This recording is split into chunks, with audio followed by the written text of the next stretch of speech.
Kun sagalee bilisummaa Oromootiin.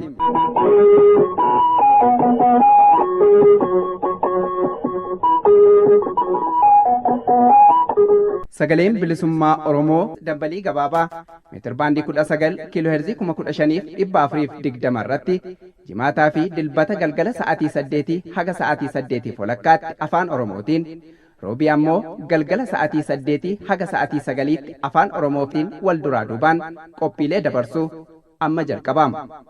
Kun sagalee bilisummaa Oromootiin.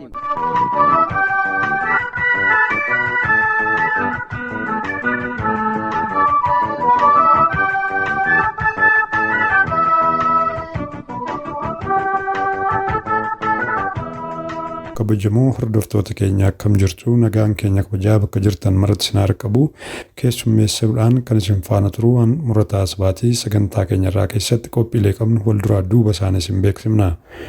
Hidhamtoota siyaasaa irratti gochaa hammeenyaa dhala namaaf hin malle raawwachuu fi dhaabbataalee seera qabeessa ta'an xureessuun mallattoo mootummaan abbaa irree ittiin beekamudha jechuun gaggeessitootaa fi qondaaltota isaa achiin buuteen isaanii dhabame ilaalchisee adda bilisummaa Oromoo ibsa baasee jira. Guutummaa ibsa kanaa oduttaan sun isiniif dhiyeessina. Ebla 15 guyyaa gootota Oromoo ilaalchisuudhaan heedureen adda bilisummaa Oromoo sirna kabajaa kanarratti haasawaa gabaabaa godhanii jiran. Haasawaa gabaabaa kana keessaa kan fudhanne cuunfaa isaa immoo xumura sagantaa keenyaa irratti isiniif dhiyeessina. Jalqabaa hanga xumuraatti nu wajjin turaa isiniin jechaa gara oduutti isin dabarsina.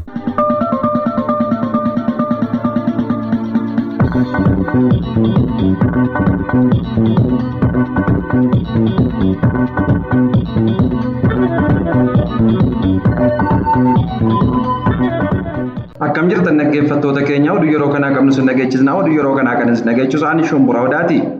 Sarbiinsi mirga namoomaa gaggeessitoota keenya irratti raawwatamu daran jabaatee kan itti fufee jiru waan ta'eef uummanni Oromoo hooggantoota isaanii fi lammiilee isaanii sarbama akkasii irraa eeguun ga'ee fi itti gaafatamummaa isaa ta'uu ABO'n hubachiise.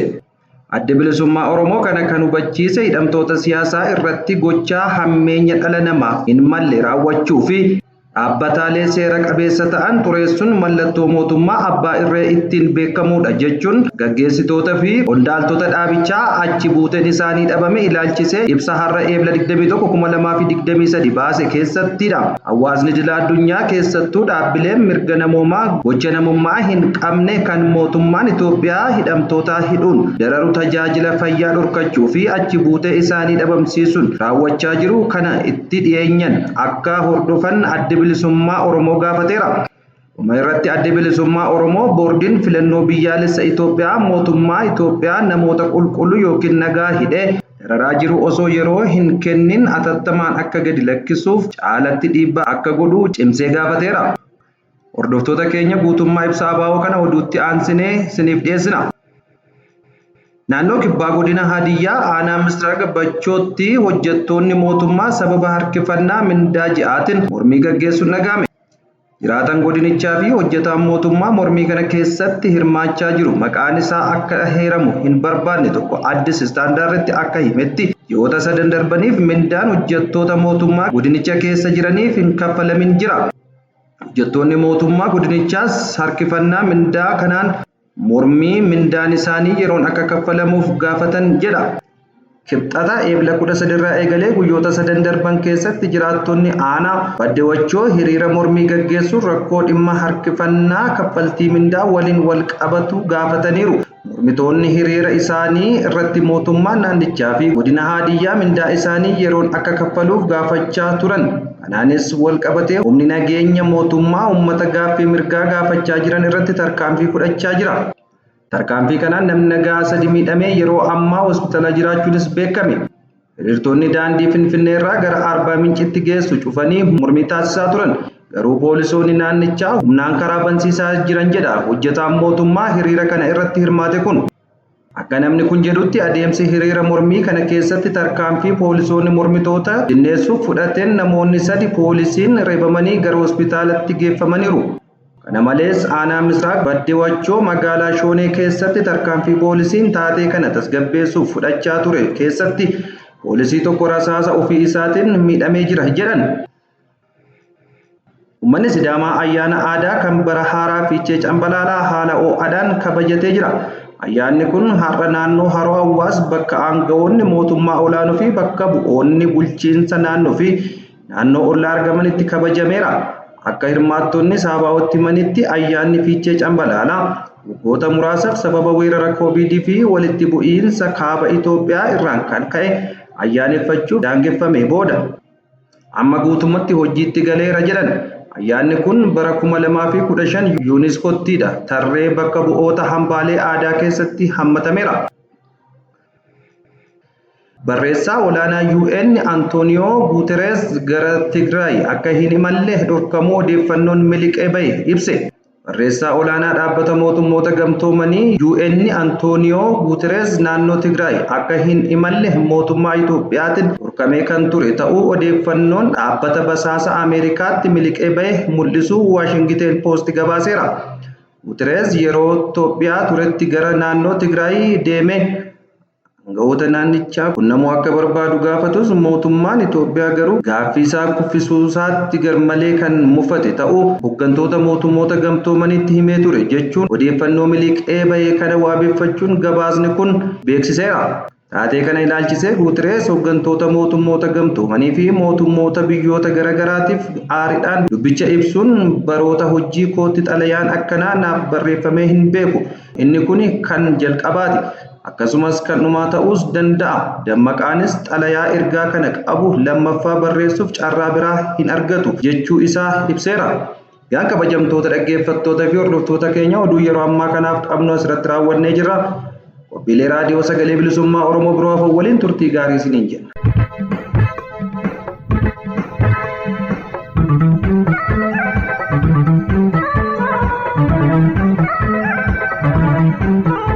Hordoftoota keenya kan nagaa jirtan kun sagalee bilisummaa Oromoo sagantaa afaan Oromootii qophiin keenya oduu isin nageessuun jalqabeetti fufaa. Geggeessitootaa fi qondaaltota isaa achiin buuteen isaanii dhabame ilaalchisee adda bilisummaa Oromoo ibsa baasee jira. Ibsi kunis kunooti.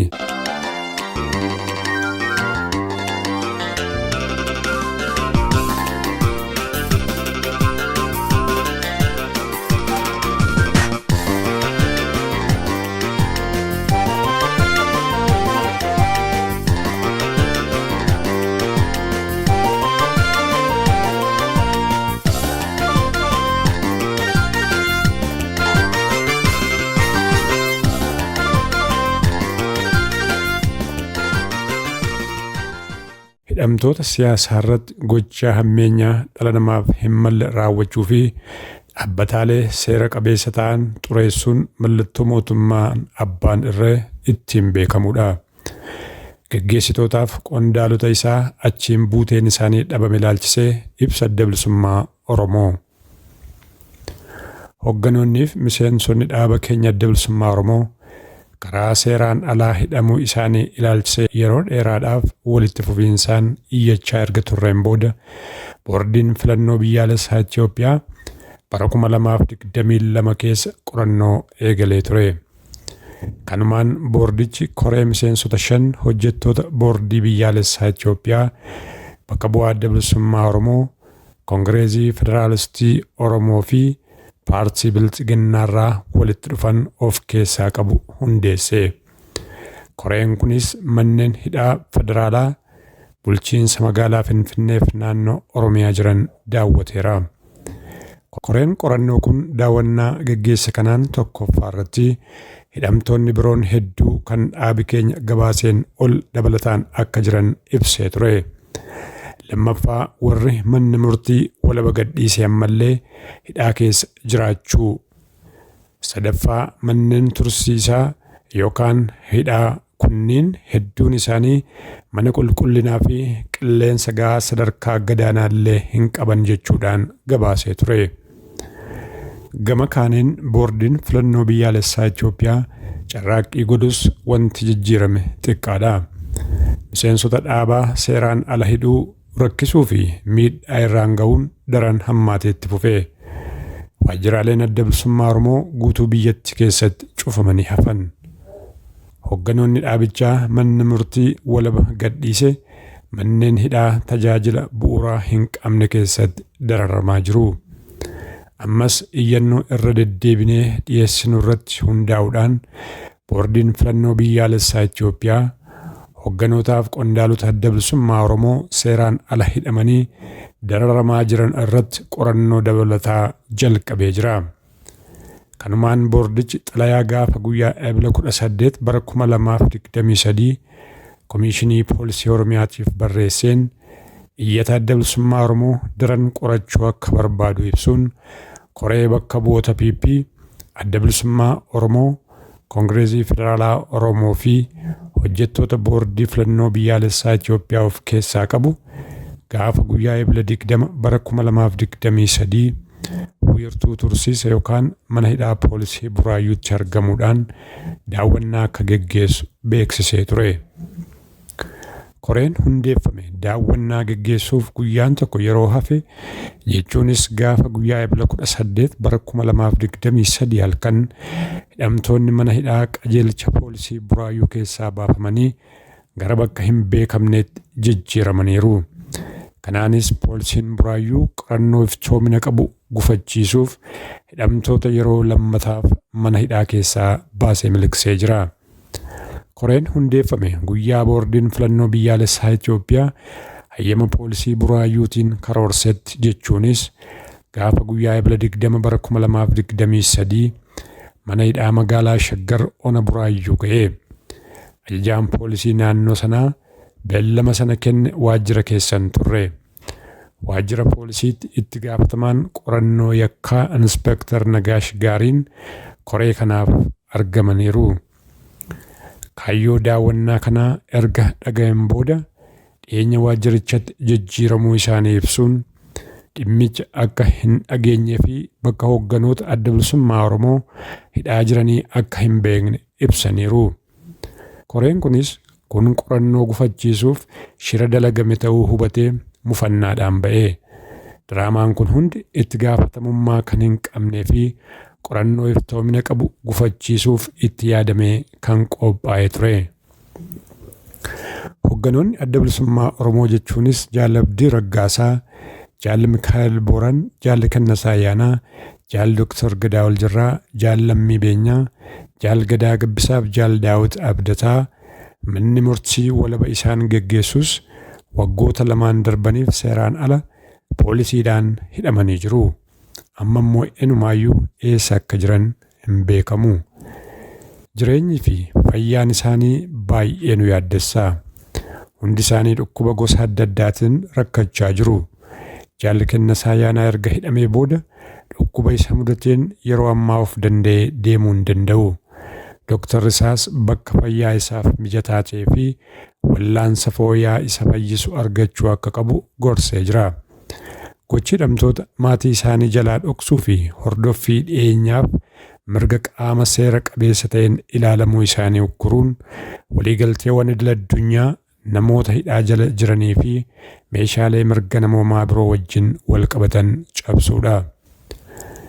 Hidhamtoota wallaansa fayyaa dhiyeenyaan barbaadaniif itti gaafatamummaa dhabuu fi miira namummaa dhabuun akkanaa dhiittaa mirga namoomaa suukanneessaa ifatti mootummaan raawwachaa jiru mul'isa. Sarbamiinsi mirgoota namoomaa gaggeessitoota isaa irratti raawwatamuu daran jabaatee kan itti fufee jiru ta'uu adda bilisummaa Oromoo ABO'n uummata Oromoo yaadachiisuu barbaada. Hoogganoota isaaniif lammiilee isaanii sarbama akkasiirraa eeguun ga'eef itti gaafatamummaa uummata Oromooti. Hawaasi idil-addunyaa keessattuu dhaabbileen mirga namoomaa gocha namummaa hin qabne kan mootummaan Itoophiyaa hidhamtoota hidhuun dararuu tajaajila fayyaa dhorkachuuf achi buutee isaanii dhabamsiisuun raawwachaa jiru kana itti dhiyeenyaan akka hordofan dhaammannaa. Boordiin filannoo biyyaalessaa Itoophiyaa mootummaan Itoophiyaa namoota qulqulluu nagaa hidhee dararaa jiru osoo yeroo hin kennin hatattamaan akka gadi lakkisuuf caalaatti dhiibbaa akka godhu cimsinee gaafanna. Injifannoo uummata bal'aaf adda bilisummaa Oromoo Eebila 21 bara 2023 Finfinnee.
Dhaggeeffattoota keenya kan nagaa jirtan kun sagalee bilisummaa Oromoo sagantaa afaan Oromooti. Qophii keenya xumuraarra geenye jirra.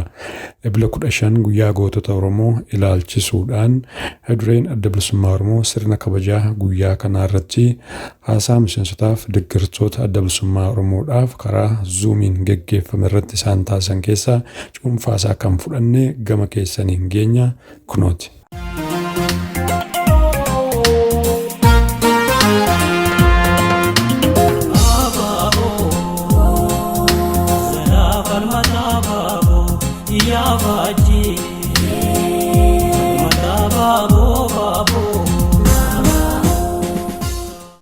Jaallan hogganoota adda bilisummaa Oromoo, qondaalota, hangafoota keenya manguddoota, miseensotaa fi akkasumas shamarran hundi keessanuu ka ayyaana ulfaataa kabajamaa kanarratti argamtan hundaaf duraan dursaa baga ayyaana kanaan nu ga'een jedhaa.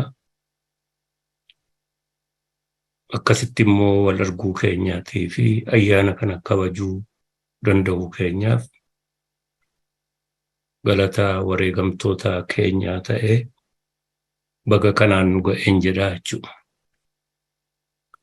Baga kanaan nu ga'eeroo hin jedhuu tokkoffaa hundi keenya akka gammachuu qabnu ba'aa isaaniitii baannee jirra. Irbuu isaanii irraa hin magne kuni gammachuudha bakka gammaddaniin jedha jechuudha. Ka'attaanu seenaa dheeraa duuba jiru hundi keessan ni beektanii ayyaana kana. Isa sana keessan seenu haa ta'uuti as gabaabsee ayyaanuma kana kabajuufuu waggootan arfan kana keessatti haala adda addaa keessa darbine. Haala adda addaa kun immoo haala dhaabichaa fi haala qabsichaa waliigalaa kan of keessatti hammatee of ibsudha. Hangasuu sadarkaa kanatti akkasitti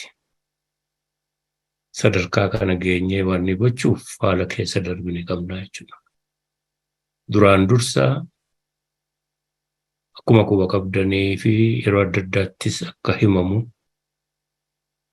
biyya kana keessatti bilisummaa fi dimokiraasiin uummataaf akka waaraa akka argamsiifamu qabsaa'ota adda bilisummaa Oromoo, waraana bilisummaa Oromoo, qeerroo bilisummaa Oromoo, ummati Oromoo harka ol qabatee keessattuu guddina qabsichaa keessatti baroota 2005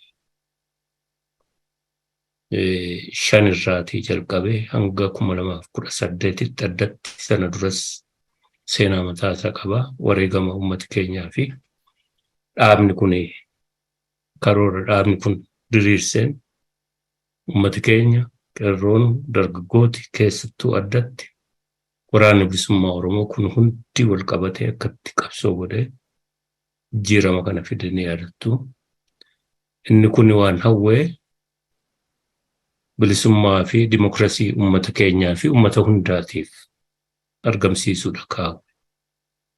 Haa ta'uuti akkuma deddeebisee ta'e gidduutti butamee biyya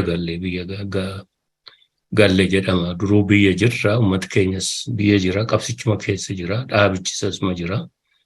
Hangi alarraa qabsicha gaggeessu foormaalii galee waadaa seename sanaan hojii jalqabne. Hojii kana keessatti ammas itti deebi'amee haala yeroo adda addaatti yaalame sana qabsoo ummata kanaa butuu fi dhaaba kana islaamsistuu qofa osoo hin taane qabsicha guutummaatti dhabamsiisu dhaabichas bittinneessu kanatu karoorfame jechuudha. Waggaa 2019 fi 2021 haala kana keessa darbine jechuudha. Haala kana keessa darbuu keessatti wareegamni baafame miseensota keenya akkasumas immoo jaarmiyaa keenya, hoogganoota keenya, uummata keenyaan guyyaa kana akka yaadannu ta'a jechuudha. Addatti akkuma qabsoo kana keessatti qabsaa'onni wareegama isaan baasan. Haala akkasii keessatti egaa akkatti guyyaa goototaa kanayyuu kabajaa turre hundi keessan ni yaadattu. Gariin manedhaa taa'ee, gariin immoo gartuun akka danda'utti 2-3 akkas keessa darbamee har'a galata qabsaa'otaa ta'u jenna. Ammas jaarmiyaan keenya lafa qabatee nus walitti itti deemne haalli haala lolaa ta'us biyyattii keessatti haala jeeqamaa ta'us adda bilisummaa Oromoo immoo sana keessa bahee haala guddinaa fi dagaaginaa fi gara fuulduraatti deemu keessatti argamu. Kana injifannoo guddaa ta'uu, injifannoo kanaaf immoo kanneen wareegama baasan keessa waan jirtanii fi bakka hundaatti qaama kanaa waan taaneef gammachuun keenya dachaa ta'a. Baga gammaddaniin jedhaa jechuudha. Hanga kan arga jenneeti haa ta'uuti guyyaan goototaa kuni keessattuu fi guyyaan waraana bilisummaa Oromoo dachaanii kabajamaa jennee ofitti himnaa, uummata keenyatti himnaa, addunyaatti himnaa. Tokko ayyaanni lachuu sababaatti kabajamuufii qabaa. Inni kaan dhabamiinsa waraana bilisummaa Oromoo irra aanee kanneen wareegamanis yaadataa. Haala gaddaa fi deebisanii immoo of ijaaranii irra aananii hunduratti tarkaanfachuu. Isa kana keessatti gammachuu of keessaa qabaa jechuudha. Guyyaan goototaas gootota keenya yaadachuun kanneen nu harkatti wareegaman uummata Oromoo bilisummaaf qabsaa'u ka wareegaman hunda ka yaadannu bifa yaadannoodhaan ta'ee bifa isaanitti boonuu fi isaaniin fakkii godhannee fuulduratti deemu akkuma saba kamiitu yaadannoo yeroo ta'u, karaa biraa immoo waan isaan qabatanii deeman guca sana fi kaayyoo sana bakkaan ga'uuf yerootti of qopheessanii ta'uu kan of yaadachiisna jechuudha. Ayyaanni keenya baranaa kunis kan of keessaa qaba. Of yaadachiisa. Of yaadachiisuu keessatti immoo hojii harkaa qabnu yaadannaa jechuudha. Hojiin jaarmiyaa, hojii hidda onnee dhaabichaa fi akkasumas lafee dugdaa dhaabichaa, dhaabicha qabee fuudhee deemu ka sochoosu kan ta'uu yoomiyyuu dagatuu hin qabnu jechuudha. Kanaaf itti badanna. Nu harkatti hagam akka kana dhabamsiisuuf hedduu yeroo adda addaatti miseensota miidhu, miseensota hidhu, miseensota hojiin dhaabichaa akkan sochoone sakaa'u, leenjisni akkan deemni ka sakaa'u. Kana waan beekuuf jaarmiyaan kamuu kana waan beekuuf bu'aasaa isa kanaadha jechuudha kan inni qiyaafatee dadhabsiisuuf deemu. Isa kanarra aannee haala bifa qabsiifannee deemu keessatti hojiin jaarmiyaa kun hojii kabajamaa, hojii ulfaataa, hojii hagam barbaachisaa, hojii immoo naamusa akka sibiilaa barbaadu, hojii halkaniif guyyaa hojjechuu barbaadu ta'uu na caalaa isin warra harkaa qabdattu beekaa.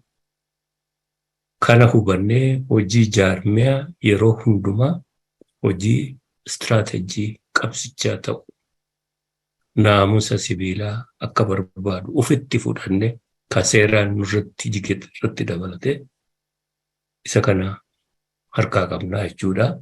Haala kana keessatti dhaabichi isa kana dursa hunda kennee fi isa kana caalaatti dagaagsuu fi caalaatti jabeessuu, consolidate gochuu, expand gochuu kana lamaan qabanneeti deemaa jirra.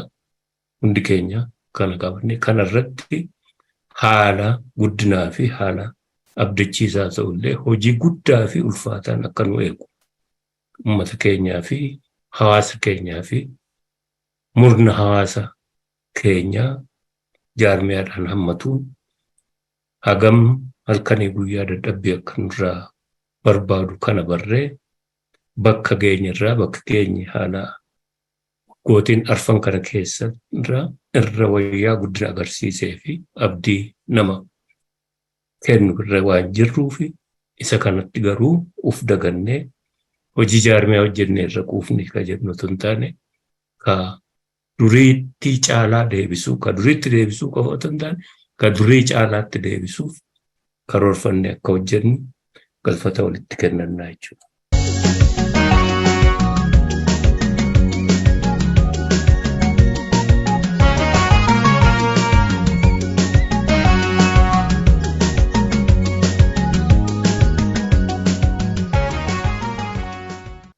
Inni biraa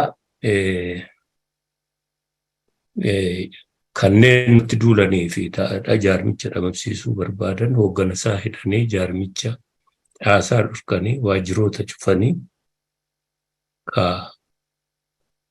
nusa kaaluu tattaafatanii waan taarget godhatan qabu jechuudha. Waan isaan taarget godhani dhaabichi waltajjii siyaasaa irraati akka dhabamu.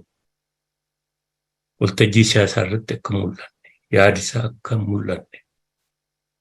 Darbee immoo akkuma dhaabattuu akka dhabamu kanadha akka barbaadan jechuudha. Isa kanarra aanuudhaaf waajjirri dhabamullee dirreenni irratti sochoonu aanjaatu baatullee dhaabicha waltajjii siyaasaa sirnaa keessaa alaaf keessaan akka hin dhabamne tokko waltajjii seerawaa biyya kana keessatti diriiree jiru boordii filannoo keessatti hirmaannaa keenya. Dirreen qabsoo kuni dirree falmaa yaadaa seera boordii filannoo jalatti babahan isaan kana keessatti hirmaannaa aktiif ta'e baay'ee keessatti hirmaannaa humna qabu firree qabu kana irratti hirmaataa jirra yeroo hundumaa. Dirreen kuni dirree itti gallakkifamuu hin qabnedha. Isa kana meenteen goonee jabeeffataa deemuutti jirra jechuudha tikfanne. Isuma kana waliin parallel yookaan cinaasaatti waltajjii Joint Political Parties Council jedhutu jira. Joint Political Parties Council kun immoo paartiileen hedduun keessatti hirmaatan kafaallaa sagantaa siyaasaa walii qaban, sagantaa siyaasaa wal dorgomuu fi tokko irra aanuuf ideoloojii walirra aanuuf kan irratti wal falmamu akkasumas immoo bakka dirree firoota waahillan itti horatamu isa kanadha. Ka biyya bulchuu paartiin biyya bulchuu silaayyuu aangoo qaba, qabeenya qaba. Kana keessatti falmaan ta'u falmaa kana keessattis adda bilisummaa Oromoo akka ifaan mul'atu waahillan akka horatu kanneen waltumsin wajjin keessattuu dhaabota Oromoodha keessaa ka baay'ee yeroo dheeraa waliin hojjennu kaafaa wajjin tumsa waliin gochuuf waltajjii kanas bakkootaa fi ajendaalee jajjaboo dhimma qabsichaa fi uummatichaa ilaalu irratti kan irratti aktiivlii hojjetamu jechuudha. Aktiivlii hojjetamu qofaa osoo hin taane bakka dhaabichaa fi qabsichaa fi ummaticha miidhuutti immoo dura dhaabbachuu qofaa osoo hin taane yoo danda'ame wayyeessuu yoo yaa'u dide immoo dura dhaabbachuu. Isa kana keessatti ilaalamaa jechuudha. COP yookaan tumsa dhaabota mormitootaa jennee dhimma marii biyyoolessaa jedhamee yookaan marii poolitikaa jennutti naashinaal diyaaloog jedhamu sana dantaa uummata Oromoo fi dantaa saba Oromoo ka miidhu yoo akka isaan karoorfatanii fi akka isaan fijaaranii jaarmee diriirfatanii paartii tokkoon dhuunfatamee paarlaamaa paartii tokko qofaadhaan labsamee komishin itti ijaaramee deemu kanatti sirna marii biyyoolessaa addunyaa ka hordofee kan taanee fi kan dura dhaabbannu yookaan sirratu akka qabu qabsoo goonee kanarratti injifannoo guddaa arganne dhaabotii gara 10 waahillan tumsa horatuudhaan akkasitti wal qabnee jirra. Kana alagaan dippiloomaatonni biyyi guutuun jennoo keenya beekaa kuni dantaa qabsoo kanaa fi dantaa Oromoo fi dantaa dimokiraasii fi rule of law ka universal ta'e tiksuu keessatti ka ilaalamu jechuudha. Warri ajendaa kana butatanii uummata irratti of fe'uu barbaadan akka milkoofne akkasitti wal qabnee jirra jechuudha. Kun hundi hirmaannaa waltajjii siyaasaa dhaabichaa fi uummatichaa kana tiksuudhaa fi kanarrattis immoo dantaa uummataa tiksuuf ka qabsoon irratti gaggeeffamuu fi hojjetamu jechuudha.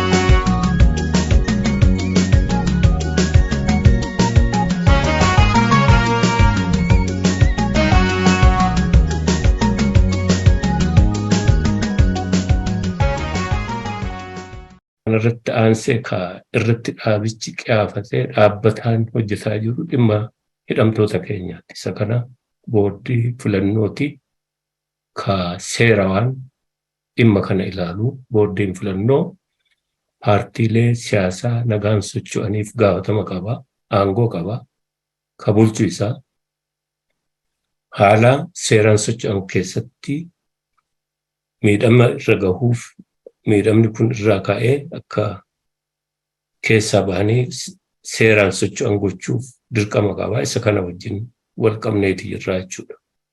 Walitti deddeebi'aa, wal gaafataa, wal dhiibbaa walirratti gochaa, karaa isaaniis dhiibbaa gochaa. Inni kun itti fufee jira. Karaa sana hidhamtoota keenya hiiksisuu qofa otoo hin taane waan hidhamuu miseensa keenyaa fi caasaan keenya bakka itti deebi'ee lammata caasaan keenyas waajjirri keenya kan cufamne gochuu isa kana qabanneeti deemaa jirra.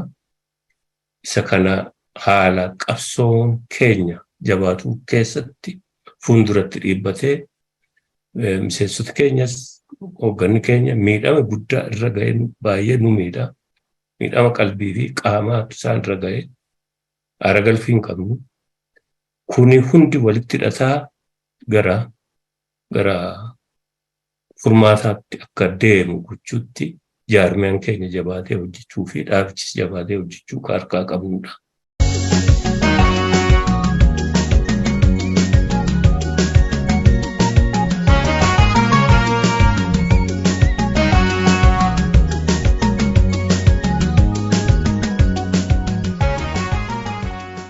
Walumaa gala akka biyyaatti ka jirru lola keessa jirra.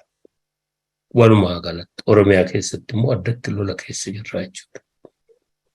Lolli kun hundaaf chaalenjiidha. Nuufis chaalenjiidha. Didhaadha. Uummata kanaafis chaalenjiidha. Lola immoo ka jabaateetu keessa ba'a. Lolli kun qawwee walitti dhukaasuu qofa miti. Lola siyaasaatu jira. Lola dinagdeedhaan nama daddabsiisuu fi wal daddabsiisuutu jira. Lolli bifa hedduu fi waan hedduu qaba. Lola dippiloomaasiitu jira. Kuni walitti kuufamee kumuleetiif kana keessatti jabaateetu keessa ba'a jechuudha. Kanaaf karaa keenya biyya keessaafis alaanis hojii jaarmiyaa irratti daddabaa jiru.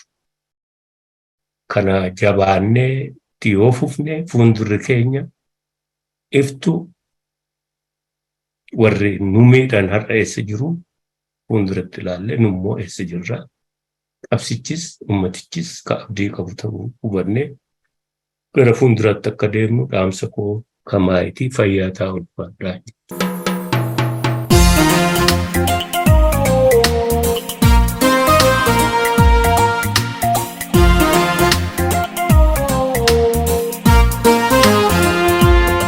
Egaan dhaggeeffattoota keenya jalqaba irraa hanga xumuraatti nu wajjin taatanii sagantaa keenya hordofuu keessaniif guddoo galatoomaa. Sagantaa itti aanuun hanga walitti deebinutti nagaaf fayyaan nuuf tura. Injifannoo uummata Oromoof.